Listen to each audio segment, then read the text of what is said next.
নমস্কার। এই যে টপিকটা আজকে দেখছেন না, তো আমি জাস্ট বাধ্য হলাম এই বিষয়টার উপর একটু কথা বলতে। আর ইউটিউবে আমার তো কোনোদিনও চোখে পড়েনি যে এই বিষয়ে কেউ কোনোদিনও তাদের মতামত রেখেছে বলে। এবার আমি শুরুতে একটু বলে দিই যে আমি যেটা বলছি এটা একান্তই আমি যে 25 বছর ধরে সঙ্গীত চর্চা করছি তার ওপর ভিত্তি করে, ঠিক আছে, আমার অভিজ্ঞতার ওপর ভিত্তি করে আমি এটা বলছি, ঠিক আছে। এবং হতে পারে যে সকলের বিষয়টা আমার সাথে একমত নাও হতে পারে, বা অনেকে হয়তো এটাতে এগ্রি করলেও করতে পারে। তো আমি আরেকটা বিষয় বলে দিই শুরু করতে, যে আমি কেন এই টপিকটাকে চুজ করলাম।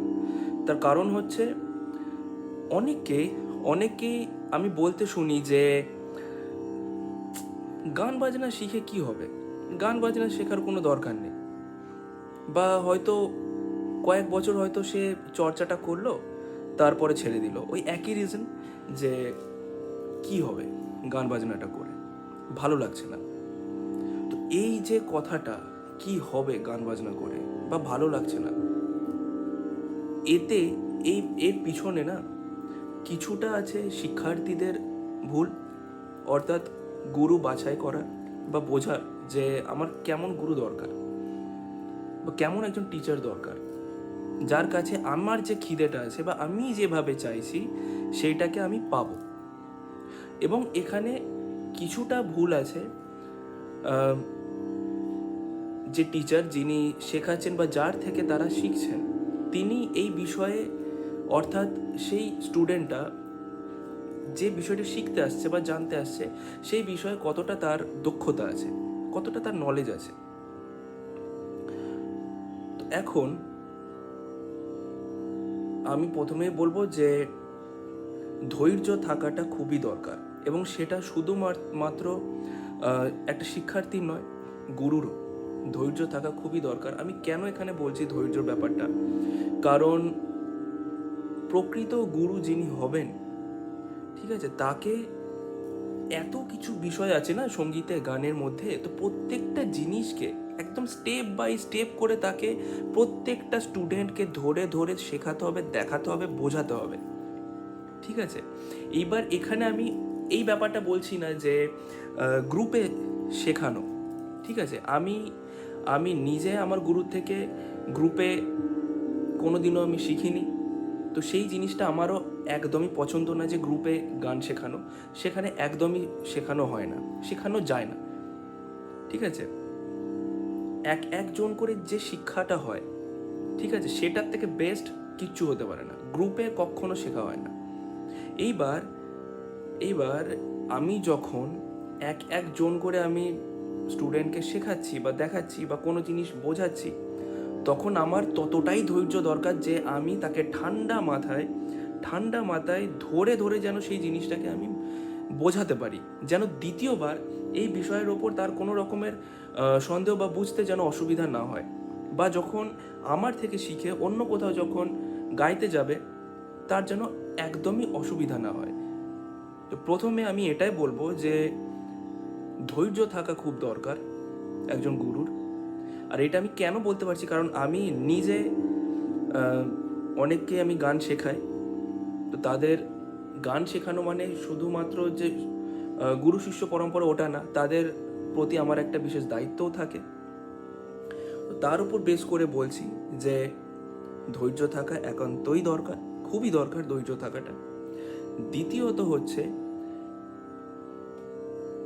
এই মনোভাবটা থাকবে না গুরুর বা টিচারের যে আমি তাকে গান তোলাবো, তার মনোভাব বা মেন্টালিটি যেন এটা থাকে যে আমি তাকে গান শেখাবো। এবং আমি এইটার ওপর, এই যে গান তোলা গান শেখা, এইটার ওপর আমি একটা আরও বিস্তারভাবে আমি একটা অলরেডি ভিডিও বানিয়ে রেখেছি, তোমরা চাইলে বা আপনারা চাইলে অবশ্যই একবার সেটা দেখে নিতে পারেন। তো এখানে গান তোলানো ব্যাপারটা কি হচ্ছে, যেটা আমি সেই ভিডিওতে বলেছি, এখানে একটু অল্পভাবে আমি বলে দিই যে অনেক ক্ষেত্রে আমি দেখেছি যে সেই স্টুডেন্টটার হয়তো সেই খিদেটা আছে যে আমি জানতে চাই, আমি এর মধ্যে আরও ডুবতে চাই, বা তার হয়তো সেন্সটা খুব ভালো আছে, কিন্তু আমি তাকে সপ্তাহে সপ্তাহে একটার পর একটা লাইট মিউজিক হোক যাই হোক আমি দিয়ে যাচ্ছি, এতে কি হচ্ছে যে ছোট ছোট যে এলিমেন্ট, যে পার্টগুলো হয় একটা গানকে সুন্দর করে গাওয়ার জন্য, হরকত, মুরকি, ফিলিংস, থ্রো, ঠিক আছে, দেন ব্রিদিং এক্সারসাইজ, আমি একদমে কতটা গাইতে পারবো, এই যে বিষয়গুলো আমি যদি সপ্তাহে সপ্তাহে যদি আমি তাকে একটার পর একটা গান দিয়ে যাই, তার মনোভাবটা কোথায় যাবে বা তার মাইন্ডটা কন্টিনিউয়াসলি ওইদিকে ডাইভার্ট হয়ে যাবে যে জাস্ট আমাকে গানটা তুলতে হবে, কোনোভাবে যে কোনোভাবেই হোক আমাকে জাস্ট ওই গানটা তুলতে হবে। প্লাস এই গানটা আমি তুলে ফেললাম মানে কমপ্লিট হয়ে গেল, ওই গানটা আমার কমপ্লিট হয়ে গেল, বা আমি আমার গুরুর কাছে এতগুলো গান শিখে ফেললাম। এইটা কিন্তু একটা প্রকৃত গুরুর গুণ নয়, আমার মতে তো একদমই নয়। কারণ এখানে জাস্ট গান তোলানো হচ্ছে, ঠিক আছে, গান শেখানো হচ্ছে না। শেখানো ব্যাপারটা মানে হচ্ছে গ্রামারটাকে বোঝা, যে ক্যারেক্টারটাকে আছে সেইটাকে বোঝা, যে প্রত্যেকটা সুরগুলো আছে কোনটা কেমন শুনতে লাগে সেইগুলোকে জানা, গানটাকে তৈরি করে দেওয়া। প্লাস একটা প্রকৃত গুরু কখনোই তোমাকে এটা বলবে না যে, আমি যদি এখন ক্লাসিক্যালের ব্যাপারে বলি, ক্লাসিক্যালে অনেক কিছু স্টাইল হয়, গামাক আছে, হরকত আছে, সাপাট আছে। তো কখনোই আমি যদি কাউকে শেখাচ্ছি গান, আমি কখনোই আমার স্টুডেন্টদের বলবো না যে অমুক জিনিসটা আমি করি না, বা গামাকটা তুমি করলে গামাকটা আমি করি না, অর্থাৎ তুমি এটা করতে পারবে না। প্রকৃত গুরু কখনোই এই জিনিসটা বলবে না। প্রকৃত গুরু সবসময় এটাই চাইবে যে তুমি আমার থেকে শোনো, যেহেতু তুমি আমার কাছে শিখতে এসেছো, তুমি আমার শোনো, কিন্তু তুমি আমাকে কপি করবে না। আমার সিঙ্গিং স্টাইলটা আমারই, তোমার সিঙ্গিং স্টাইলটা কিন্তু আমার সিঙ্গিং স্টাইল হতে পারে না। আমার সিঙ্গিং স্টাইল যেমন একান্তই আমার, ঠিক তেমনই তোমার সিঙ্গিং স্টাইলটা একান্তই তোমার। কোনোভাবেই যেন তুমি গাইলে সেখানে আমার ছাপ বা গুরুর ছাপ, যে গুরুর যে সিঙ্গিং স্টাইলটা, এটা যেন কোনোভাবেই না পড়ে। এবার কেন এইটা পড়লে কি হবে, আমি যদি অডিয়েন্স হই, আমি যদি সাপোজ কোন একটা পার্টিসিপেন্ট গান গাইছে এবং আমি তার গুরুকে বা তার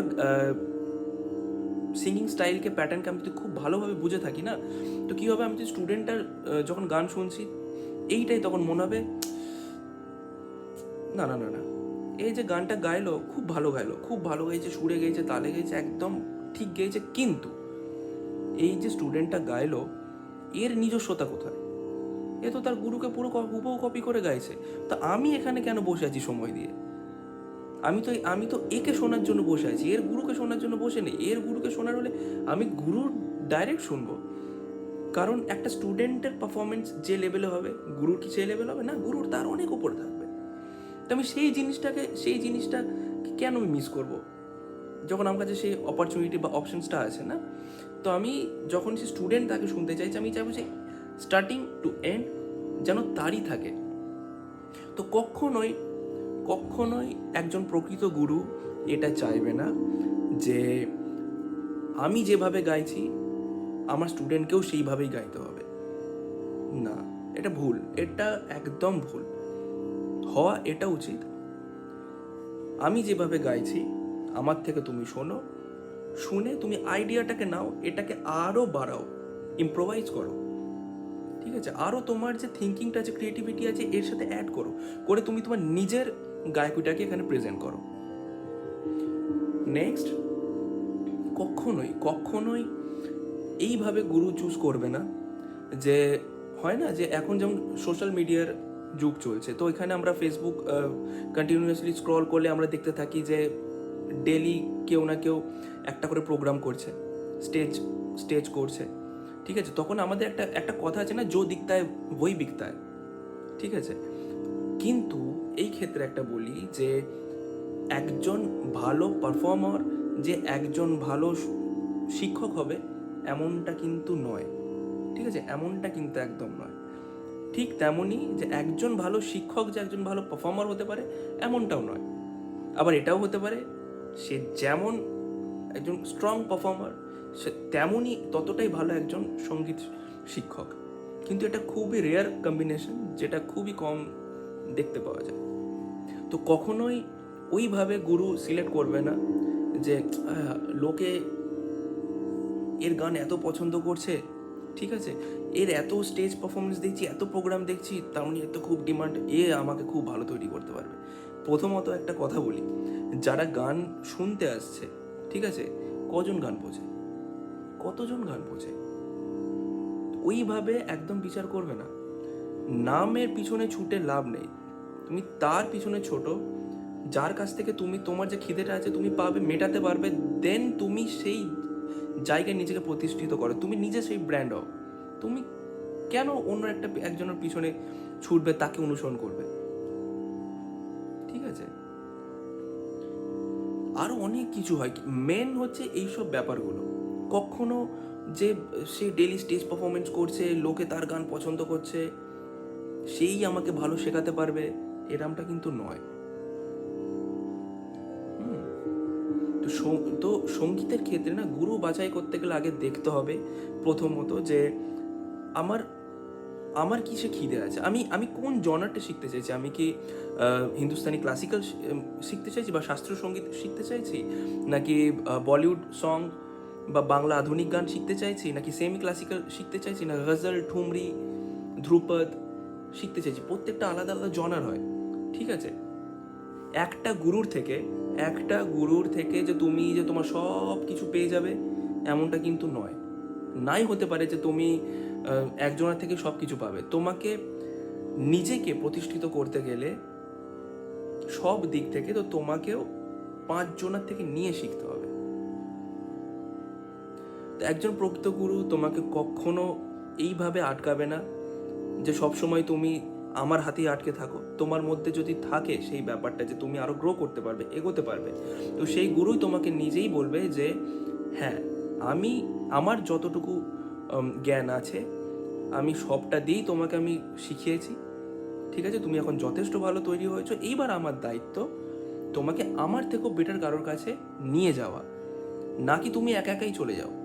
সেটা আমার দায়িত্ব অ্যাজ এ গুরু। আমি জানি তোমার প্লাস পয়েন্ট কী, বা তোমার কোন কোন জায়গায় এখনো মাইনাস পয়েন্টটা আছে, যেটা হয়তো আমি তোমাকে দেখাতে পারছি না, ঠিক আছে। তো সেটা গুরু রেসপন্সিবিলিটি যে গুরু তোমাকে নিয়ে যাবে তার থেকেও বেটার কারোর কাছে, যে হ্যাঁ এই হচ্ছে আমার স্টুডেন্ট, আমার আমার যতটুকু জ্ঞান আছে বা ছিল আমি সেটা সম্পূর্ণ দিয়ে তাকে আমি তৈরি করেছি, গড়েছি, বাকিটা এবার আপনি করে নিন। তো এই যে বিষয়গুলো না, এইগুলো খুব ম্যাটার করে, খুব ম্যাটার করে। যে এই যে আমরা কথাগুলো যখন বলি, বা আমি আমি যদি এখন আমার কথাই বলি, যে আমি কাউকে বলছি গান বাজনা শিখে লাভ নেই, ধুর কিছুই হয় না, কিচ্ছু হচ্ছে না, কই হচ্ছে। আমি আমার খিদে কি, আজ আমার যদি এখন ইচ্ছা হচ্ছে আমি চাইনিজ খাবো, ঠিক আছে, আমি আমি ভাবছি আমি চাইনিজ খাবো, তো আমি এমন একটা হোটেলে চলে গেলাম যেখানে শুধু মাছ ভাত পাওয়া যায়, হবে? কখনো পারবো না, পাবোই না। তোমার খিদেটা তো খিদের জায়গাতেই থেকে যাচ্ছে। বা একটা হয়তো এমন একটা জায়গা আছে যেখানে যেখানে চাইনিজ পাওয়াই যায় না, বা আমি যে জিনিসটা খেতে যাচ্ছি সেটা পাওয়া যায় না, কিন্তু আমি বারবার ওইখানেই চলে যাচ্ছি, খুঁজে পাবো না। তাতে কি হয়ে যাবে, আমি ওই জায়গাটা বদনাম করে দেবো, দেখ ওখানে ওই জিনিসটা পাওয়া যায় না। এটা আমার ভুল, এটা আমার ভুল। আমি আমি অজান্তেই ওখানে চলে যাচ্ছি যেখানে ওই জিনিসটা বানায় না, ওখানে অন্য কিছু বানায় যেটা খিদে আমার নেই। তো আমাকে খুঁজে, আমাকে বুঝে সেই জায়গায় যেতে হবে, ঠিক আছে। এইবার আর একটা উদাহরণ দিই এই রিলেটেডই। হয়তো আমি অন্য একটা জায়গায় গেলাম যেখানে আমি যে খাবারটা খেতে চাইছি সেটা দেখলাম অনেক রকমের ভ্যারাইটিস আছে, সরি ভ্যারাইটিস না, অনেক রকমের স্টোর আছে। এইবার কোন স্টোরটাতে গেলে আমি সব থেকে ভালো টেস্ট পাবো, যাতে আমি বারবার তার কাছেই যাই আমার খিদেটা মেটাবার জন্য, সেই জিনিসটা দেখতে হবে। ঠিক এই ক্ষেত্রেও একই বিষয়। প্রথমত আমি কোন জনারটা আমি শিখতে চাইছি, ঠিক আছে, সেটা প্রথমে আমাকে দেখতে হবে, দেখে সেই জায়গায় যেতে হবে। এবার সেখানে কি যদি আমি দেখি যে অনেক গুরু আছে, অনেক গুরু আছে, সেইখানে এবার ধীরে সুস্থে নিজেকে শান্ত করে বুঝতে হবে যে আমি যেটা চাইছি এবার ইনাদের মধ্যে কার কাছে পাবো, ঠিক আছে।